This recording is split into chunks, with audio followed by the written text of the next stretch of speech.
Welcome back to Awakened Exchanges. I'm your host, Jay Rich, and I want to thank you all so much for joining us today.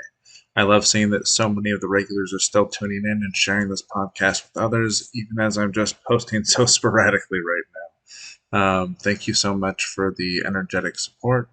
It's truly appreciated. For those that are just joining us for the first time this week, I want to give you a very warm welcome to the exchange. We truly value all of your positive energy and hope that you continue to join us each week. You listeners are the most important part of this podcast, and I appreciate each and every one of you more than I can say. Now, please remember, if you have any suggestions for topics or guests, I do listen to the listeners, and I look forward to hearing from you. So you can contact us either on our website or also on Twitter at Awaken Exchanges. This episode was supposed to air a couple of months ago now, but my year has been crazy. I've been putting in 50 to 60 hour work weeks at my day job, driving 45 minutes each way on top of that, trying to wake up at 5 a.m. so I can just get an occasional workout in and spend a little bit of time with my girl, let alone try and have enough energy to still keep it going all again the next day. So I was doing 4 10-hour shifts for a while, and that let me actually record on a regular schedule and start putting some episodes in. But now I'm working 5, sometimes 6 days a week, who knows how many hours, and it's just been a lot. So I apologize for not being here more, but I am glad you're still with us, and I hope that you continue to join us. That said, those long shifts hopefully came mostly to an end last week for a little while. Our 420 orders have all been filled. Now we've got a couple of weeks playing stock up while we get ready to launch a couple of new edible lines. So I expect some long weeks, but maybe I'll get back to a 4-day week somehow and start recording more regularly again. Until then, I do know that I have some time off next week, and starting when I join this week's guest, Alan Steinfeld, at the Portal to Ascension Conference in San Diego.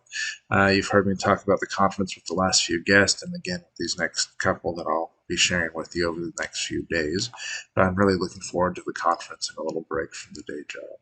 My girl and I will be taking our first vacation together, and I'm looking forward to having a few days without work occupying so much of my thought space. Okay, so I know that I'd stop rambling as much at the beginning of these, but I'm going to try to keep that as a standard practice. Sometimes I'm going to be a little bit more relaxed with it, as there seem to be some things to share lately. And when something, shows up and needs to be shared, then I guess it needs to be shared. The first of those interesting things in my life that I'd like to share with you all right now is that I had a really good weekend. Yeah, I haven't had a lot of weekends or a lot of breaks lately, which is why I haven't done any of this. But a friend of mine, Justin, a longtime gaming friend, actually, we knew each other online for almost 5 years now. But despite phone calls, texts, and maybe some video even, this weekend was the first time that we actually got to hang out and share a couple of beers together. Yeah, it was just a good time. From the first drink, it was obvious why we were friends, and we got to share a few days of friendship in real life for a change, instead of just staring at our phones playing a game or BSing. Hell, he even showed me up and took first place at my last poker tournament at my house. I'd say this house, but you might notice there's a little background change here. More on that later. But yeah, I just wanted to give him a little shout out and let him know how grateful I am for our friendship. It's awesome to have good people like him in my life, even if they're from afar, and good people like you here joining us on the podcast. So, all right, enough of that sad. But speaking of that being the last game at that house, it looks like I'll be renting that out here in the next month or so. Fuck, I need a drink of water. My girl and I are doing pretty well, and moving in with her allows me to turn that house into earning passive income instead of being an extra expense every month. And so that expense is gone. That means my day job income as well as my rental income can all be put towards looking for that land. That is the big goal, right? So the arc is still the goal, but it appears to be changing shape a little bit. But at least it's taking shape, and that's what I'm really excited to be seeing happen over the next year. Um, the arc is now looking like it's going to start as the Rad Rich River Retreat. Now, how we start the community process, um, I don't know quite yet. But the retreat is going to be the seeds that start that, the people, the place, the everything. We're going to be hosting yoga, meditation, wellness retreats, building community through living by example, and hopefully helping people with whole being wellness, mind, body, and spirit. So I really hope to see some of you there as we get that off the ground. That'd be awesome. As I may have mentioned, or I briefly mentioned rather, you may have noticed the new background. I haven't hung up anything behind me. And you may notice in the next couple episodes, I'll be wearing this shirt in the intro because, well, I'm recording them all right now. But that's because I'm trying to get out some stuff right before we get on the road to San Diego and the Portal to Ascension Conference. Can't wait for that this weekend. If you're live and living in or near San Diego, look it up. There are links in the show notes. We'd love to see you there. Another quick note on audio side this time. I'm not only recording on new audio right now because I don't have my Rodecaster and mic all set up. This episode, I lost the Rodecaster file somehow. I only have my backup audio for my main mic. Alan's audio recorded fine, so that's great. The built-in mic on my shitty dying laptop, which is now dead. This is hopefully a better video than that one was giving, but thank you for bearing with me while I go through all this. I hope you still enjoy the episodes. That's basically what anyway, I hope the conversation with Alan and our journey into consciousness is as fun for you as it was for me. It was unexpected and a pleasure to speak with him. So, one last thing before we get to today's episode, though, I want to mention you're not going to be seeing ads anymore after these intros. I never made any money off of my sponsors. I was just trying to give attention to things that I enjoyed and personally used. So, since you guys are actually the reason that I'm still making these podcasts, I want to thank each and every one of you personally for your support. Just listening and sharing this podcast is why I keep making them. I keep trying to provide the best content I can, and I hope you keep enjoying them. If you have the means and would like to contribute personally, please look at our Patreon page where you'll get access to exclusive content and deals. Your personal support there and at Awakened Vapes are the only means of funding this podcast, and I truly hope you know how much I appreciate you. Remember, if you enjoy this podcast, please follow us on Spotify, subscribe on YouTube, or follow us wherever else you're listening. And please leave us a 5-star review on Apple Podcasts. I know every podcast says it, but that's because it really does help spread the word.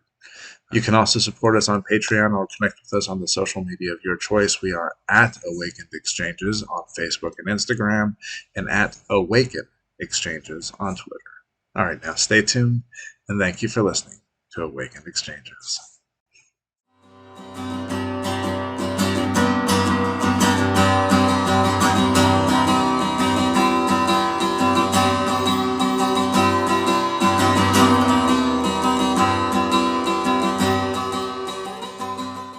Welcome back to Awakened Exchanges.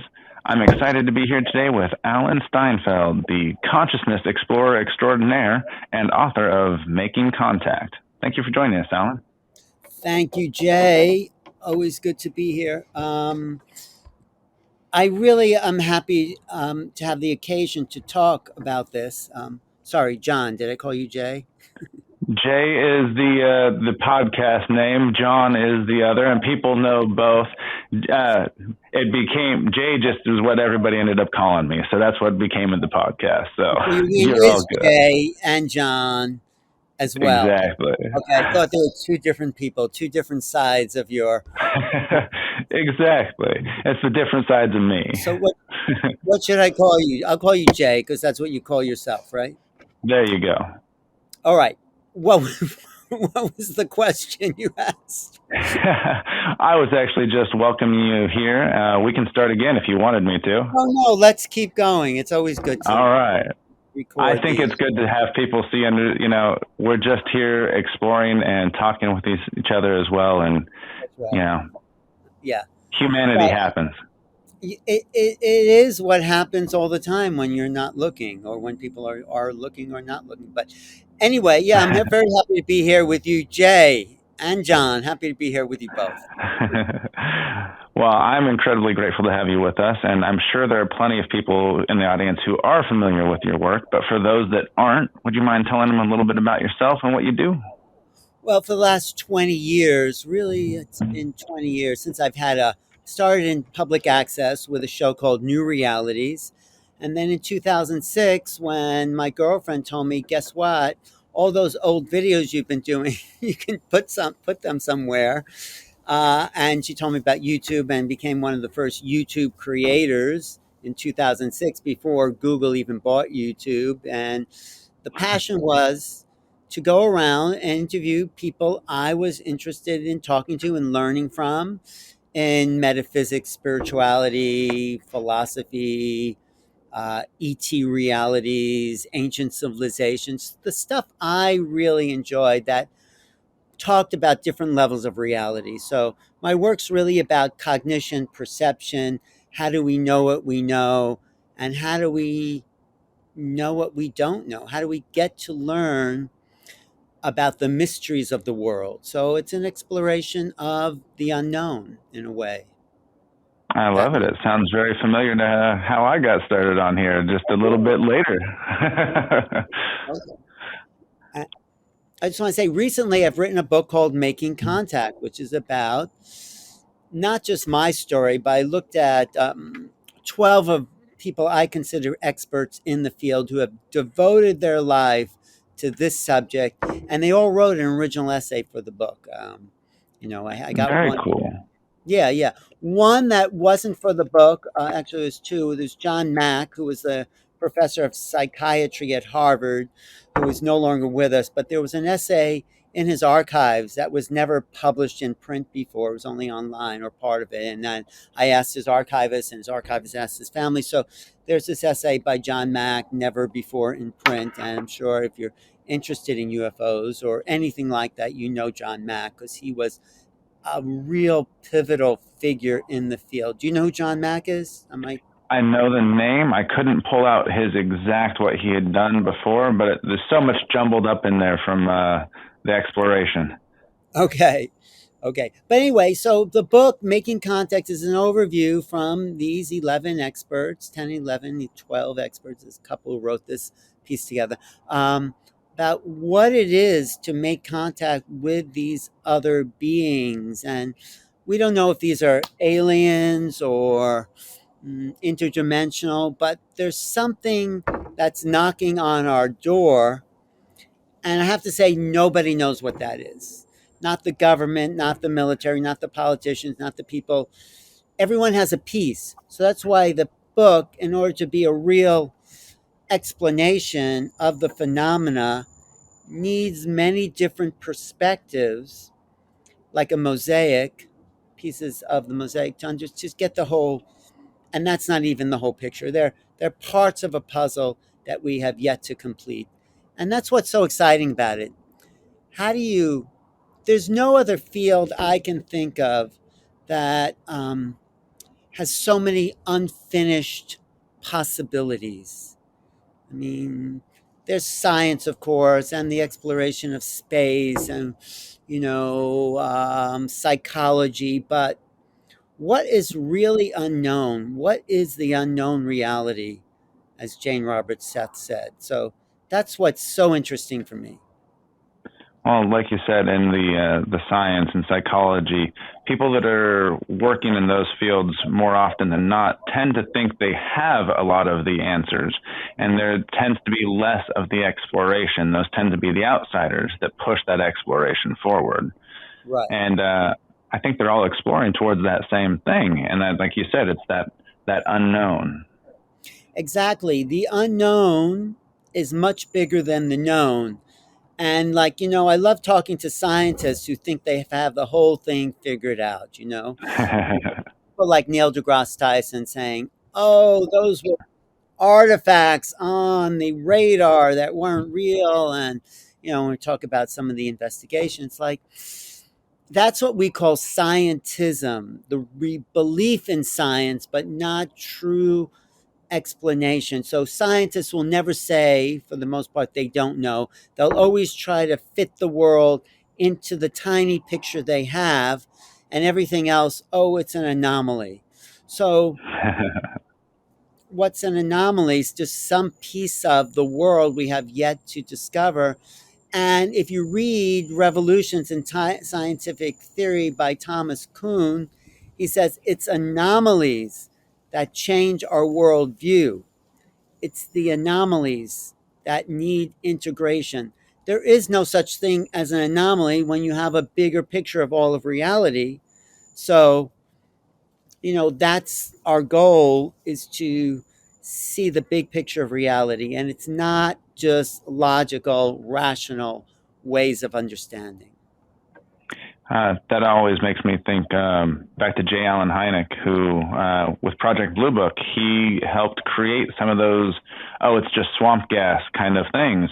And then later in his life, he's like, I regret having done that because of the even though it's only 5% that maybe have, unknown consequences or origins there, that 5% was something that needed to be explored.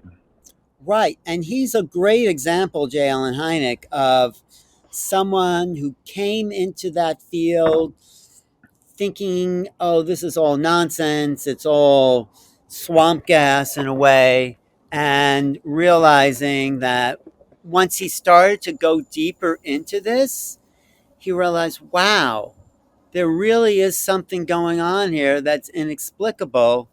And I need to change my mind about what I think, you know?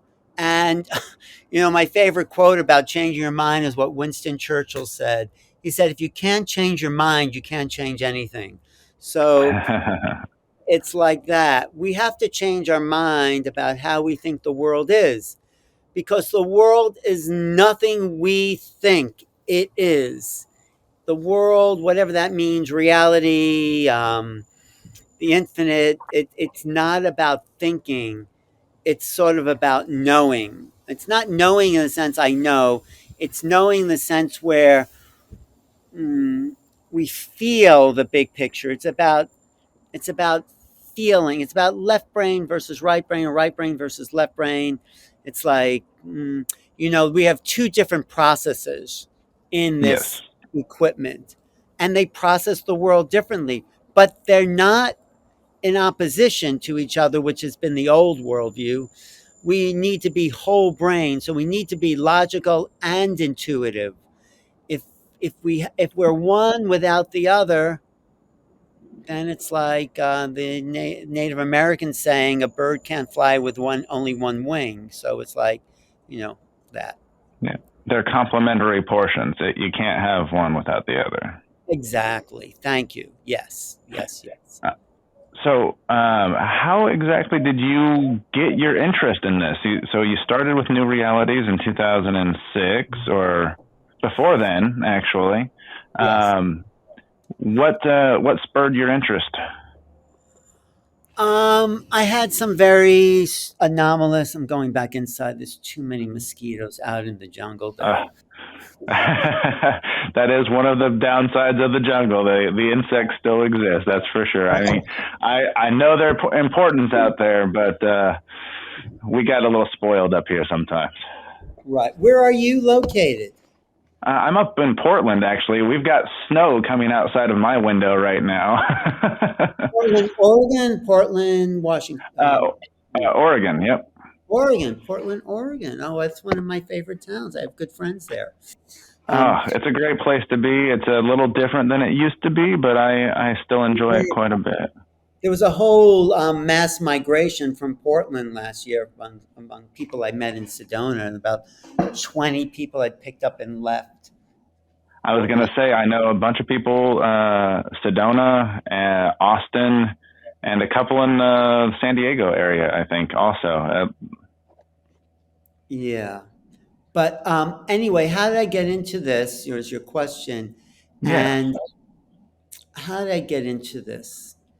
Well, I had strange experiences as a child. I mean, not that strange. I had, out of body experiences where I felt lifting up out of my body. I would have vivid dreams. I felt like I was being like pulled out of my body by some really weird, scary force, actually. Let's see. I had like just intuitive feelings about things. I also remember seeing faces at the window. Maybe everybody did as a child, and I was on the second floor, so there couldn't be faces at the window.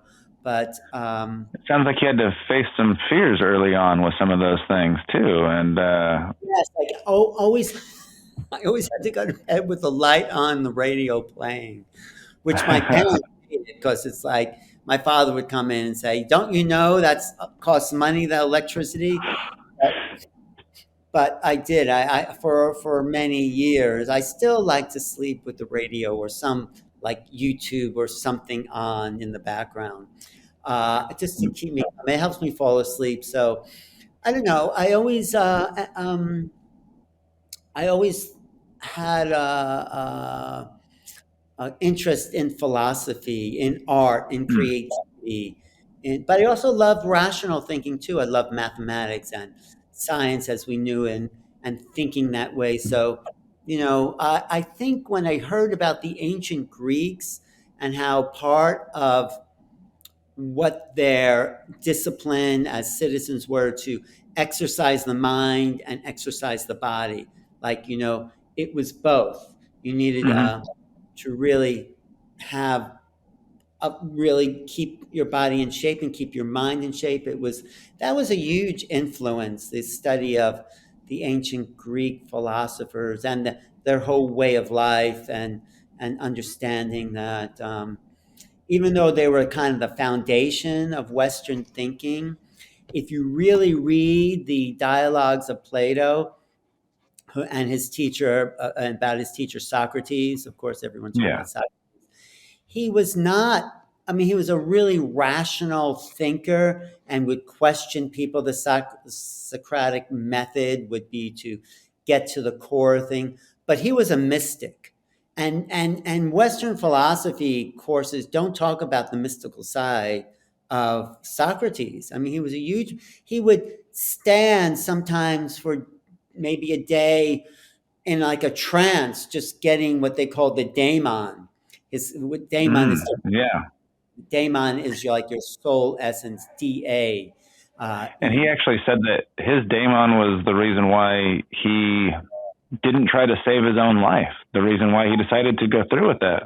Exactly. That's right. Not that many people read that dialogue, the apology. Yeah, because he'd always be warned by his daemon, which I think is his divine essence, to do things or go places or not go places. And his followers, when he was in prison, of course he was in prison because he believed in different gods, or not even believed in different gods. He had different ways of looking. His much more. He questioned them way too much.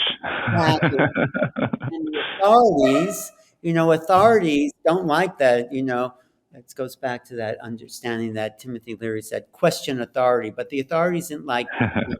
So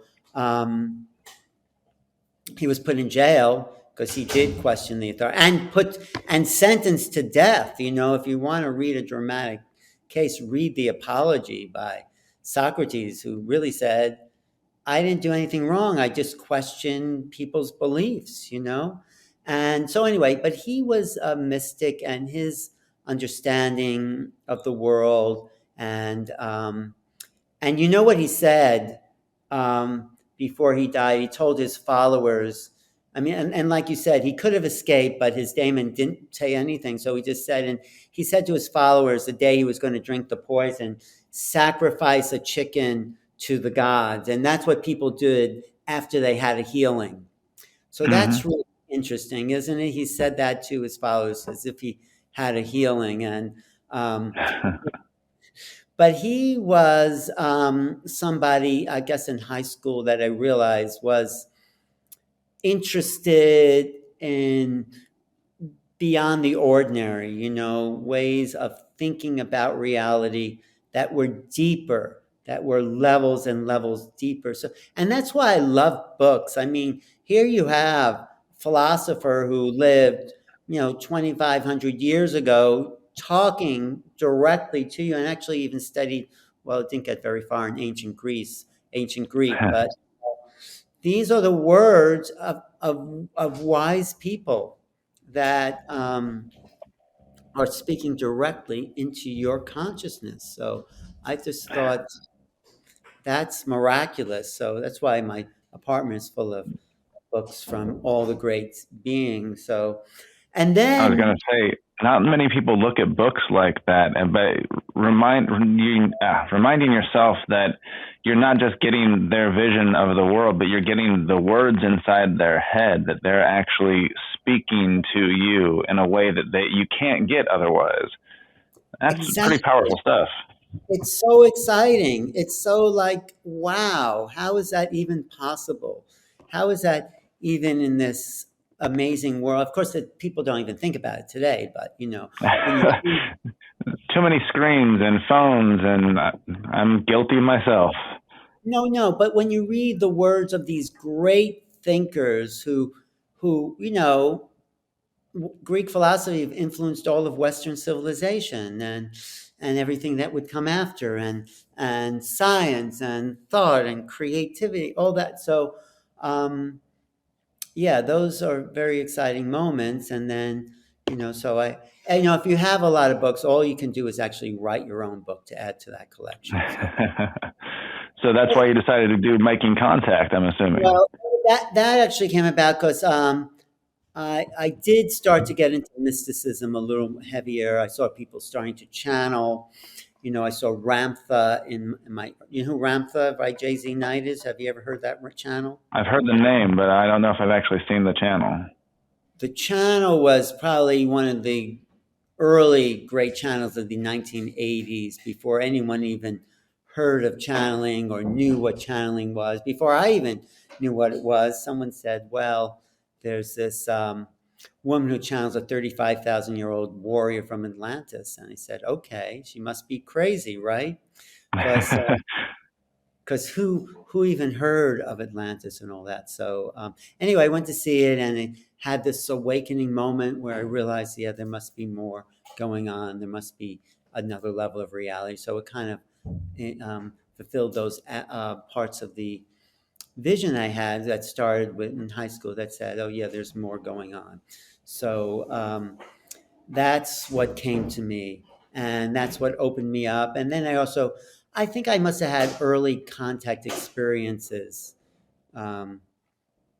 growing up like that. It didn't make sense until I actually had an experience in 1987 traveling cross country. Do you mind talking a little bit about the experience in 87?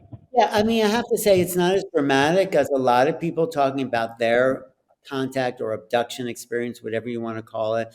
A lot of people, and I actually am still working on remembering it, but I was driving cross country with my girlfriend. I think it was a different girlfriend who told me about YouTube, but yeah, it was. And we kind of pulled off the side of the road down a little deserted dirt road, and just fell asleep. We just went to sleep there. We just passed out sort of from driving all day and all that. And when we woke up in the morning, we were in the same position we fell asleep in. And who even remembers that? I mean, I don't even remember. I mean, do you remember what? I mean, I don't remember falling asleep, but it was like we were frozen, suspended animation overnight. And Well, I have heard a lot of people talk about that, where you're almost compelled to pull off the road and go to sleep. It wasn't like you were even that tired. You were just compelled to get off this road. well, we were that tired because we had driven all day. I think it was from Oregon. I think we stopped at Cougar Hot Springs in Okay. Springfield. You know Springfield, Oregon? I do. I used to live in Springfield, Eugene. So, Right. So we went over the Mackenzie Pass, past hmm the, I think they're also called the Mackenzie Hot Springs. You know those hot springs out there? I do. I've only been to them once, but yeah, they're Well, great. before they were actually commercialized and cemented in, they were these amazing 7 pools that flowed into each other right out of the mountain there. And yeah, it was just magical. So we had gone to the Oregon Country Fair actually that day before, and we spent overnight at the Cougar Hot Springs, and then Ah, we that sounds like a great weekend. it was. I mean, except for the dust at the Oregon Country Fair, which Oh, was in my, it gave me a cough because of the dust. Have you been to the country fair? I've been a few times. I went to the 50th anniversary right before COVID, 2019. And then whenever I leave there, for 3 days, I'm blowing black stuff out of my nose from all the dust. I was bathing in the really hot springs to open my lungs. And this was 1987. We're at the country fair. And Wow, yeah. we did the big giant saunas where everyone's naked and oming, and that was really, really, really a lot of fun. Then we drove.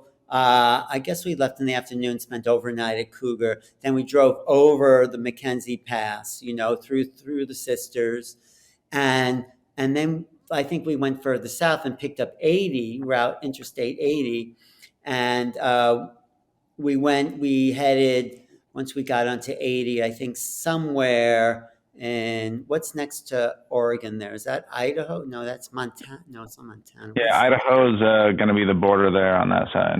Yeah, we go through Idaho, we go through Wyoming, and just as we reach western Nebraska, which is, I guess, borders Wyoming there, past Cheyenne, and I think it was North Platte, Nebraska. We pulled off the road, and it's not flat like the rest of Nebraska, but it was sort of like flat and that place. And we passed a sign that says "Enter at your own risk," because of the. And I didn't think of it at the time. I said, "Wonder what that means." Someone said to me, "You should always always read, always pay attention to the signs. Enter at your own risk." But But I think it was because of the flooding of the irrigation ditches that were there. So we pulled Mm. off the side of the road, and we just went to sleep because we were tired from driving all day. And yeah, woke up in the next morning. I said I felt like a little weird, and just wanted to get out of there. Something felt sort of creepy and weird and strange about the place. Actually, I felt like I needed to turn the car around when we pulled in, but for some reason, we're too tired. I wonder if that would have made a difference or not. I don't know, but that So memory. by the time you actually pulled off, you almost wanted to turn around, is what you're saying. Interesting. By the time we pulled off the road, the car was facing away from the road somehow, and we were sleeping in the back. But I felt like, oh, should I just turn the van around so it faces the other way? I'm actually not sure even why I remember that, but I thought maybe I should have. But I didn't. And then we just went to sleep. But I didn't remember anything except the next day, or actually a couple of days later. It was actually my mother, who I think is probably an abductee too, although she would deny it. I saw this puncture on the back of my knee. Like, when's the last time you looked at the back of your leg? I can't remember the last time I've seen the back of my knee. Well, check it out. You might have a mark there. No, but you might have a little puncture, alien abduction mark did, like I did. It was a 4-pronged uh, was like a scab or something. It's four pronged, and I immediately connected it to that time that we stopped at that place, and then I called my girlfriend and I said, "Do you remember anything weird about that place?" And she goes, "Yeah, the night we were frozen, or felt like we were frozen." And then she had a regression where she saw like these beings, and I was still freaked out. I part of the story is I started to meet people in the alien abduction world. Like I was doing a video for this woman, Christine, who was choreographing her abductions, and Mm. I just happened to do that. And I said, "What do you think of this mark?" And she goes, "Oh, yeah, that's an abduction mark," very casually. And it kind of freaked me out because I didn't, I mean, I was open to UFOs and ETs, but I didn't really think about meeting them, or like if I wanted to meet them would be like on a really friendly sort of basis, Yeah. but anyway, I was freaked out because I didn't really remember it. I didn't like I had this thing, and then I met Bud Hopkins. You know who Bud Hopkins is? I do know the name. Yeah. Bud Hopkins is really the godfather of the whole abduction world. He opened up Whitley Strieber, and he I was got going to say, John. I thought he was connected to Whitley. It totally connected. Bud was the first person Whitley went to talk about what happened to him. So, yeah. So anyway, met Bud Hopkins there in New York because he was living in New York. And then, all these people were talking about that. And it wasn't, though, until years later I actually remembered sleeping, going back, being regressed to that time in the van, and seeing like the light through the windows that came through, and the doors sort of opening on its own, and these beings standing there. And I still don't remember being floated out onto the ship, although I did have other memories of being floated out onto a ship. When I had gotten back to New York, it was like a year later, I remembered being floated out onto a ship. And that's like in a dream state. I actually can't say I remember it, but these beings are in your consciousness, so it's like if you're dreaming about them, it's actually not a dream. They Uh, like, I've I've yeah, heard and I've been curious about the effects with that and the possible interdimensionality kind of a thing. Whether or not they don't seem to speak, they don't use their mouths, and when people talk about them, it's just coming straight into you. it's a telepathic communication. Yeah, like the Exactly. words of a philosopher. Like I said before, no, I'm kidding. But it's like the words come right into your head, or I guess, messages. I wouldn't even say they're words, but it's a feeling or it's a sensing. And the reason that it does appear dreamlike is because your state of consciousness is altered when you're in the company of these beings. At least that's my experience. Maybe it's different for Whitley Strieber, who's much more lucid in his interactions. But for me, it's always in an altered state. And the only thing, I mean, people have altered states using drugs and alcohol, but it's much more altered because even on drugs and alcohol, whatever your choice is, there's still a sense of there's the real world out there, but in a dream state, it's different altogether. It's like the world is totally different in these dream states. The It's like, I think, on those substances you have access to the world even though your consciousness is altered, but in the company of these beings it's altered in a much more, I would say, drastic way. um that's the only way I can describe it, but at least that's my experience. Other people have very conscious, lucid experiences, but I do think my my my theory is their field of awareness is so different than ours. Like, have you ever been around really crazy people, like really crazy people, and you I start to pick have, yeah. you start to pick up that vibe, and you start to pick up on their sort of crazy thoughts. Well, it's sort of like that, but the opposite. It's like they're emanations of thought realities, and all of us being empaths start to impact our perceptual cognitive awareness, which alters our field of the reality we live in. So we're in their world in the dream states, is what I'm trying to say, I guess. So Okay. that's the best way I can understand it. So that has happened to me a couple of times where I've had dreams of these beings and they're still kind of dreams. And after I was regressed, I actually had a dream where these beings, I have to say they looked like birds in these dreams, but I think they Hmm. probably weren't. And the reason people have these screen memories, which we think they're birds, a lot of people see owls, and Owls are big, yeah.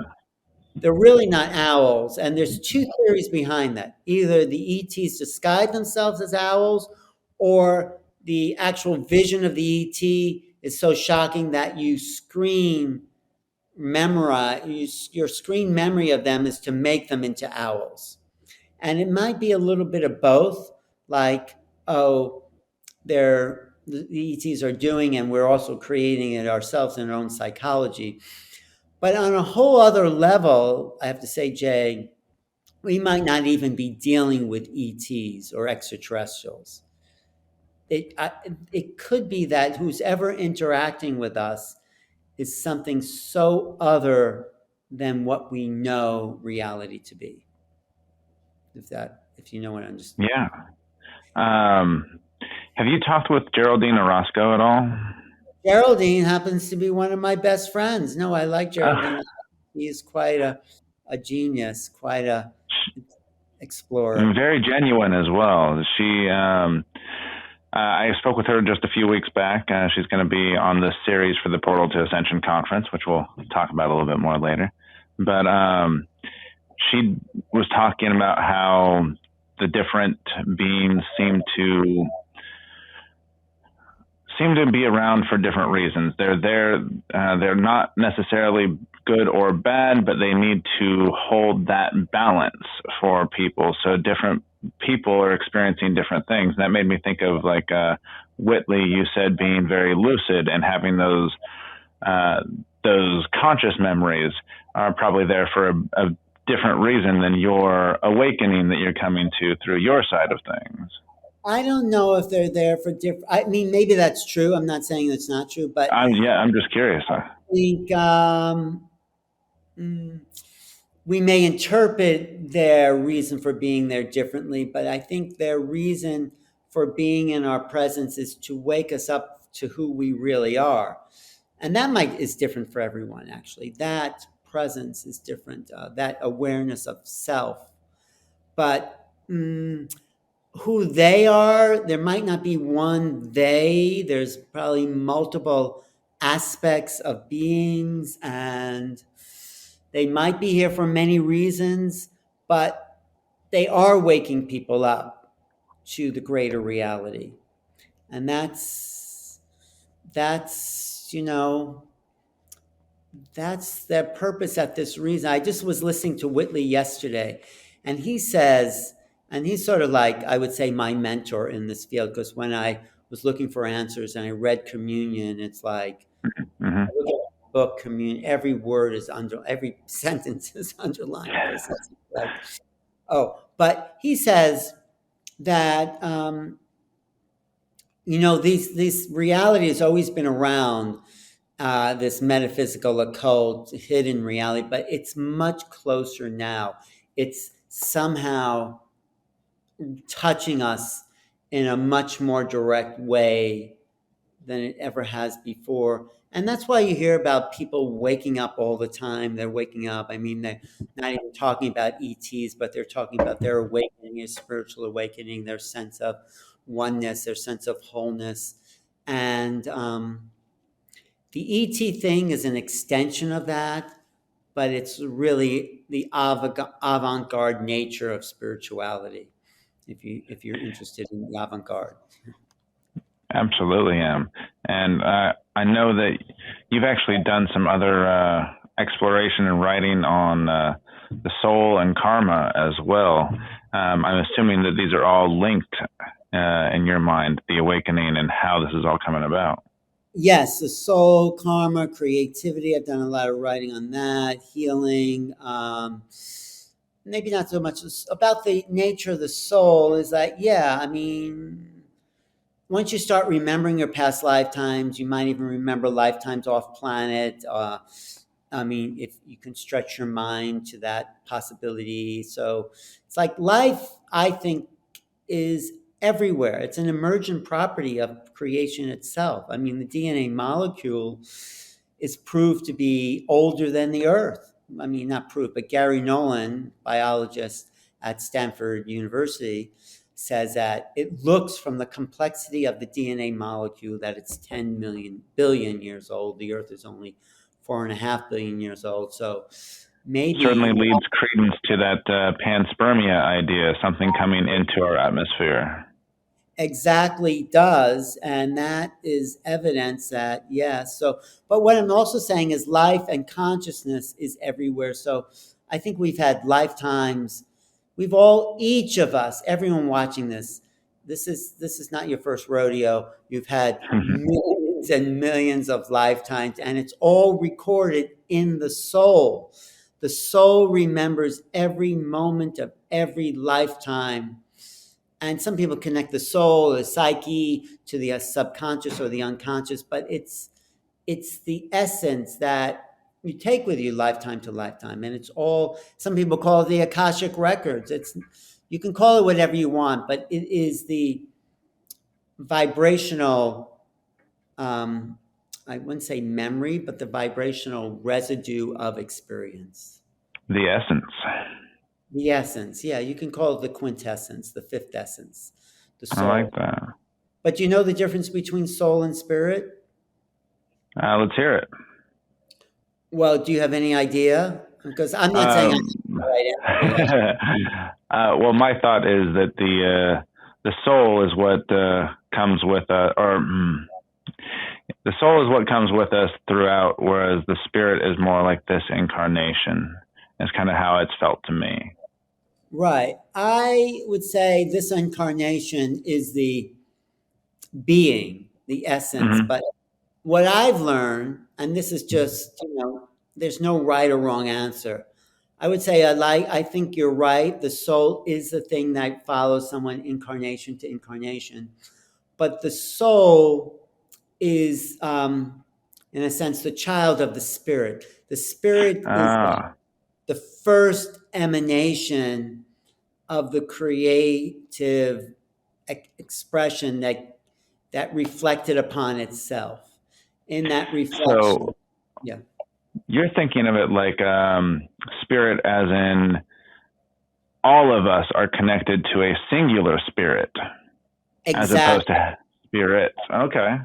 But that singular spirit fractalized into all of us.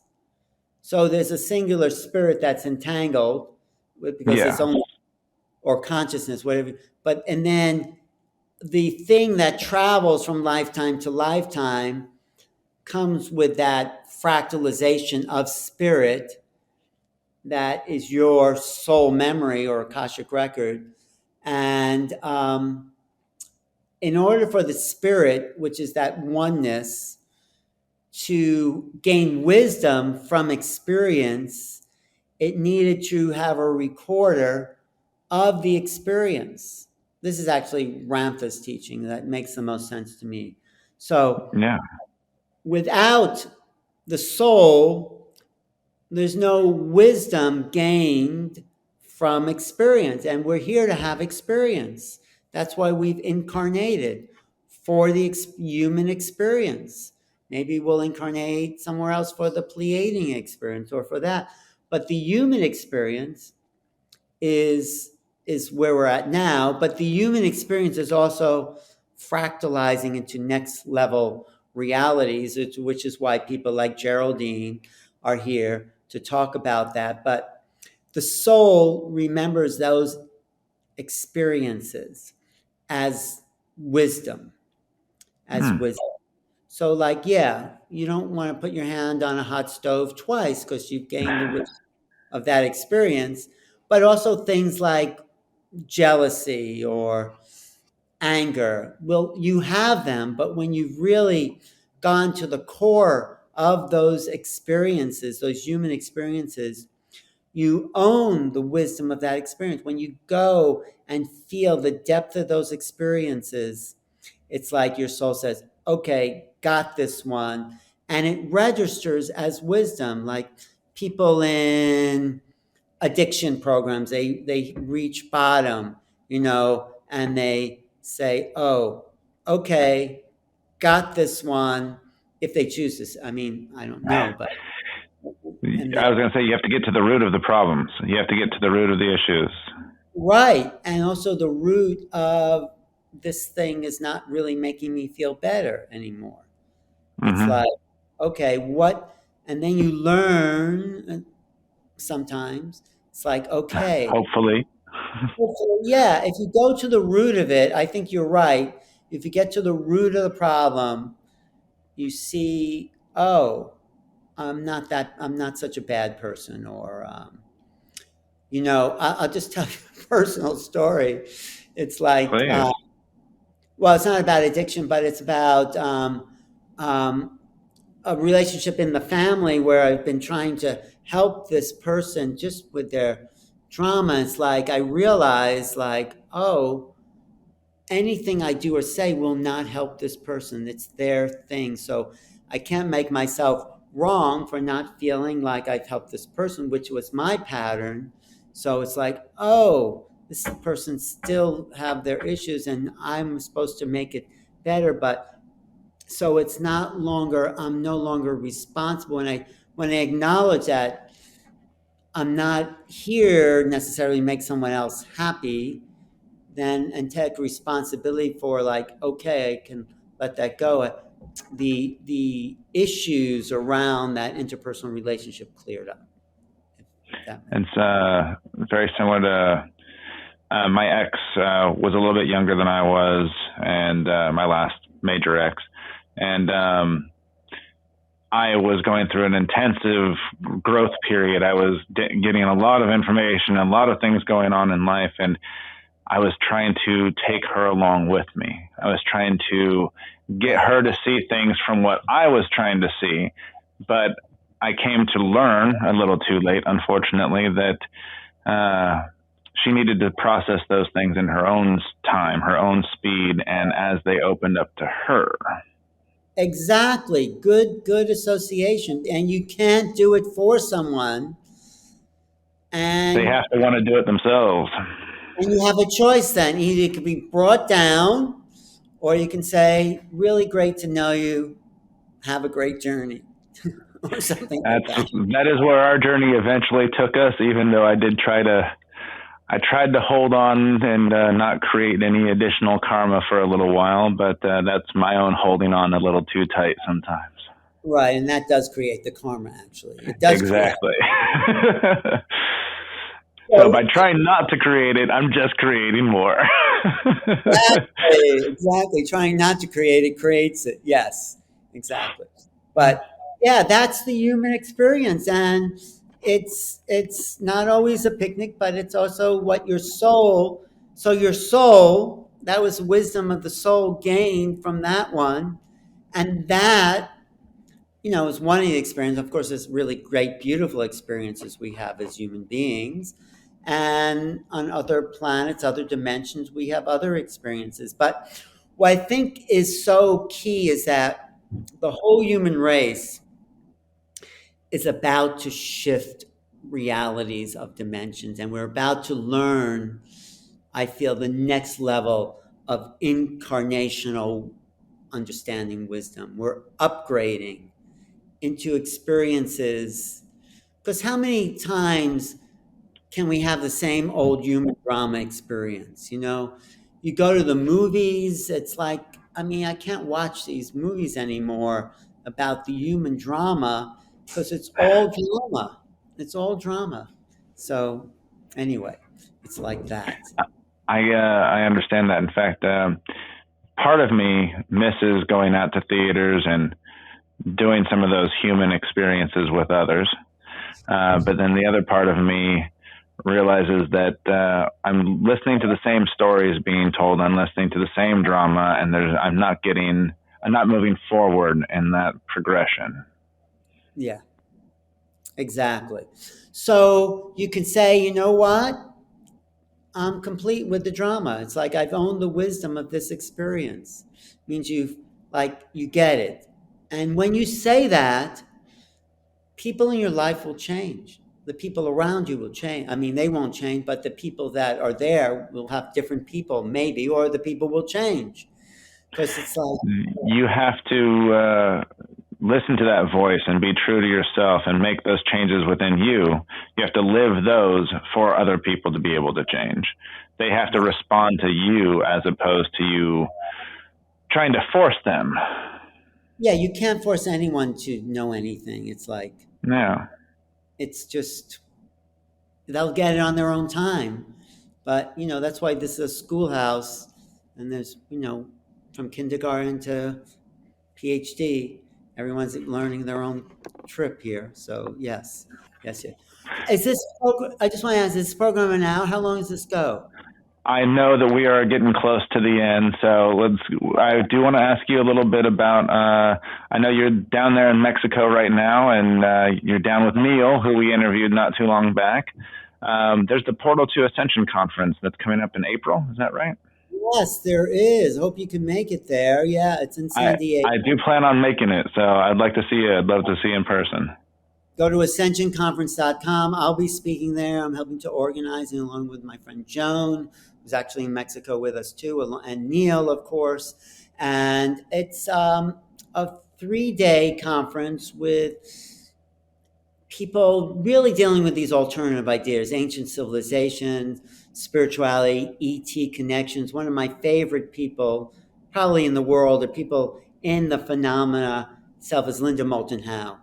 And what Linda is getting, what she is talking to insiders inside the government, and she's saying, and she said this on her program, April 2023, which is when this conference is happening, is when we might expect an announcement, maybe from the Webb telescope, that they found life forms other places on other planets, or the government will say, guess what, we're not alone in the universe. But it seems like it's not just a selling point for the conference, but Linda said this, it seems like a lot of sources are pointing to April of 2023 about this next level of information.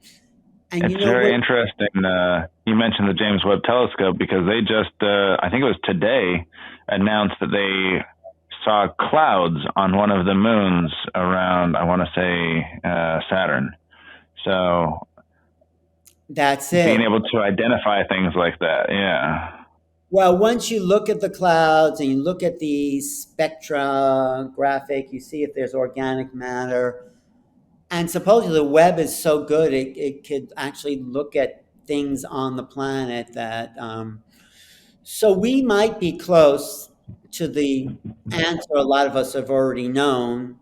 We're not alone in the universe. We've never been alone. We're part of a cosmic web of creation, and we better get used to it. So yes, we'll be talking about that because there'll be people there from talking about ancient civilizations. Robert Schoch, who, oh yeah, you know Schoch, right?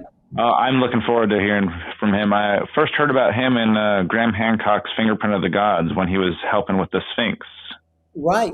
Well, Graham actually is doing a great ancient apocalypse. That whole series was fascinating. I hope people tune into it. It really is great. But Schoch is the geologist that went to the Sphinx with John West. Mm-hmm. Said, you know what? This weathering on the Sphinx is caused from the time this whole land was much wetter than it is now. It wasn't desert.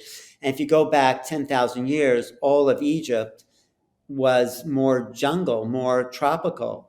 And actually, It just we're so taking, happens to be that it was also in Leo, and that giant lion was facing right at the constellations. I mean, and it was a giant lion that wasn't the head of a pharaoh. It was recarved into a face of a pharaoh. It was actually a lioness called Mahat. That if you read the book, I think what was it called? The Face of the Sphinx, the True Sight. It was a lioness that was facing Leo, that with the mm-hmm. stars of Orion that represented the three pyramids on the Giza Plateau, and the Nile representing the Milky Way. And yes, it all comes down to that. And we're going to the Sphinx. Me and Portal to Ascension are taking a Oh, group to all of Egypt in September of 2023. We're doing a 10-day tour. I might have to try and get involved on that because that sounds amazing. I think we're calling it, look on Portal to Ascension. I think the link is there. I'll put links here. Is this going Absolutely. on YouTube, this talk? It is. I'll definitely include links in the show notes for people. Right, because we're taking a tour. But the thing that's coming up, yes, April 2023 at the Marina Village in San Diego, right there. We have people like Adam Apollo, JJ and Desiree Hertog. Robert Schock himself is going to be there. Caroline Cory is going to be there. I'll be speaking about my overview of contact. Barbara Lamb, the first lady of abductions, will be there. Really the all-stars of our league. It's like an all-star game, Yeah. Bring out, and Everybody's going to be there. Join. will be a really exciting coming together of consciousness on all levels and dimensions. So buy your ticket. Yeah. I'm definitely looking forward to it. I'm already going to be there. I've already got time off to go make the trip. So I'm going to keep pushing it here as much as I can. I think it'll be very worthwhile for anybody to come down there and open themselves up. Great. So doing radio or these broadcasts are not your full-time job, is it? It's a little bit of both. I also work in the cannabis industry. I have my own. I got started doing CBD vape cartridges, trying to get people to open up to cannabinoids and terpenes and the rest of the plant medicine side of things. And I still do that as well. I met the guy who developed, who found the first cannabinoids, the guy in Israel. Oh, wow. You know him? I know the name. Yeah, he's the one that in the early 60s looked at cannabis. And the reason they're called cannabinoids, you know why? Because they're amino acids that are not found in anything else but cannabis. So he named them cannabinoids, but and they also resemble structures in our brains that fit cannabinoid receptor sites. But our endocannabinoids, our endogenous ones, we only make a couple, but we've basically shown a coevolution with this plant that we erased from our history about 100 years ago. And that's very interesting. My theory is that we actually make them in response to the cannabinoids. That's why you won't feel the effects of marijuana. You actually create the adaptive endogen cannabinoid to recognize, cell receptors.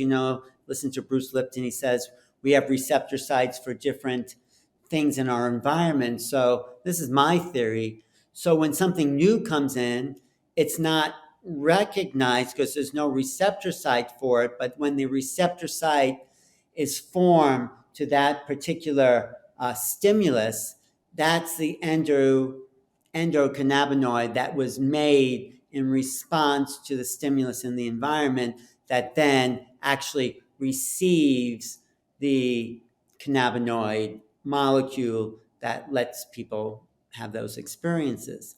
Very interesting. Yeah, because your receptor sites are always checking out the environment, and if it's so if it's either food or something to stay away from, that's what receptor site. This is good for me or that's bad for me. So it won't create a receptor site cannabinoid. This is my theory. if it doesn't feel like that's good. So you won't feel the effect until you make the endocannabinoid receptor that will receive that and say, oh, maybe that's not so bad, or whatever it is. I actually can't smoke marijuana at all because Really? Have I do. you tried CBD only? So you're getting rid of the THC factor? I don't want to put you out of business, but that gives me a headache. I can't even have one sip of alcohol. It just like, Wow. disconnects. This is just me. Other people, maybe wine, like every 10 years, I'll have a little glass or something. But I don't do alcohol that much either. I don't think it meshes with my body that well. But different cannabinoids can do different things for sure. And I think that some people are just very sensitive to all of them. I know people who are only sensitive to like THC. Mine, on the other hand, my tolerance to all of it is insanely high. And so it actually takes a lot to actually affect my receptors in that way. So I definitely know there's variation out there for sure. but do you want your receptors affected in that way? I don't actually use as much cannabis now as I used to, but I do think that it did help open me up. And I think that there are needs for cannabinoids in certain things. I do think that CBD and a lot of those provide a lot of anti-inflammatory responses in people and things like that. Whereas the THC is definitely more of the mental side of it, the effects that not everybody wants. Anyway, getting back to the conference, this is all a spiritual, metaphysical, ancient civilizations, ET, the future. It's all about that, and hope to see you there, Jay, and everyone watching. Go to Ascension. What are we calling it now? To Ascension Conference. Yeah, or ascensionconference.com. I think that's the Ascensionconference.com. Okay. Right. Well, there are definitely links to that in the show notes as well, and I really appreciate you being here with us. People get my book, Amazon, Making Contact. Yes. For the new realities of extraterrestrial existence on Amazon or at Barnes & Noble. I think there's a Barnes & Noble right in Portland. You can buy it or wherever you're watching this from. So thank you. This was really fun. Thank you for your intelligent questions. Thank you. You have a great day. And I'm looking forward to seeing you at the conference here in April.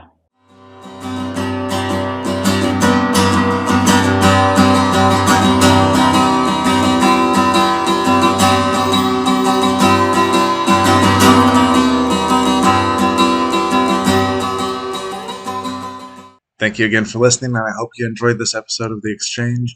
I want to once again thank Alan Steinfeld for joining us this week and giving us some interesting insights. Last but most certainly not least, I want to give a special thanks to all of our listeners. You are the reason I continue to make these podcasts and keep spreading the word about these amazing awakened vapes. Please tell your friends about us, follow us on Spotify, subscribe on YouTube, or wherever else you're listening, and please leave us a 5-star review on Apple Podcasts. Every podcast says that because it really does help with visibility. You can also support us on Patreon or connect with us on the social media of your choice. We are at Awakened Exchanges on Facebook and Instagram, and at Awaken Exchanges on Twitter. Thanks again for listening to Awaken Exchanges. Have a blessed day.